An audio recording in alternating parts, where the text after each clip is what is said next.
नमस्कार, जय जवाहर संगवारी। फिर से मोरे एक नए ब्लॉग में आपन के स्वागत है संगवारी। तो आज मैं आपन ला फिर से अलका चंद्राकर सुप्रसिद्ध कलाकार जिन हमारे छत्तीसगढ़ के नाम ला रोशन कर संगवारी ओकर स्टेज परफॉर्मेंस फिर से मैं लेके आया। एक से पहले मैं 2 वीडियो और डाल चुके पाऊँ, आपन नहीं देखो तो जाके आपन देख सकता हो। बहुत ही जबरदस्त, बहुत ही कमाल का प्रस्तुति दिखाए संगवारी हो। वीडियो में लगातार बने रहो। वीडियो अच्छा लगे तो लाइक करूँ, शेयर करूँ, कमेंट करूँ। चैनल में पहली बार आए हो तो चैनल ला सब्सक्राइब करके बेल आइकन लाल करके रखे रहो, ताकि आप मतलब या नए नए वीडियो के अपडेट मिलते रही और सबसे पहले आप लाभ देखी में मिली। तो चलो संगवारी वीडियो की तरफ आगे बढ़ता। जय जोहार, जय छत्तीसगढ़।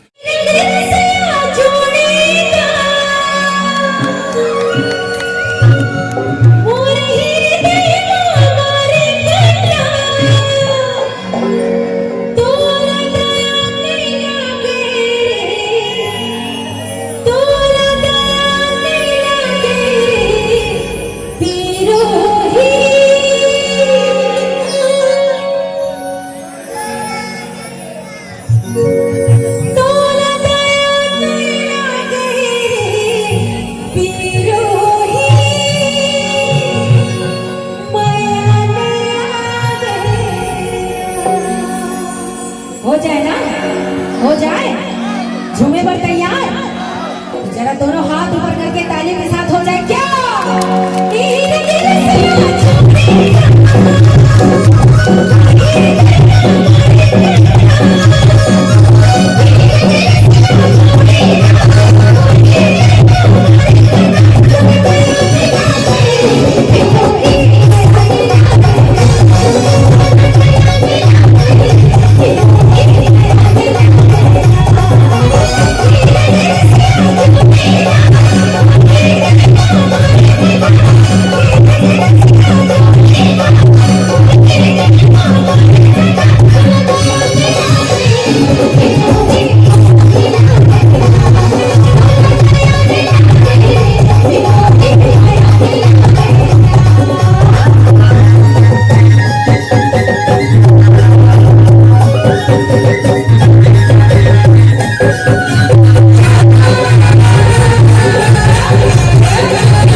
तेरो ही माया नहीं लागे। जरा जोरदार ताली हो जाए तो क्या बात।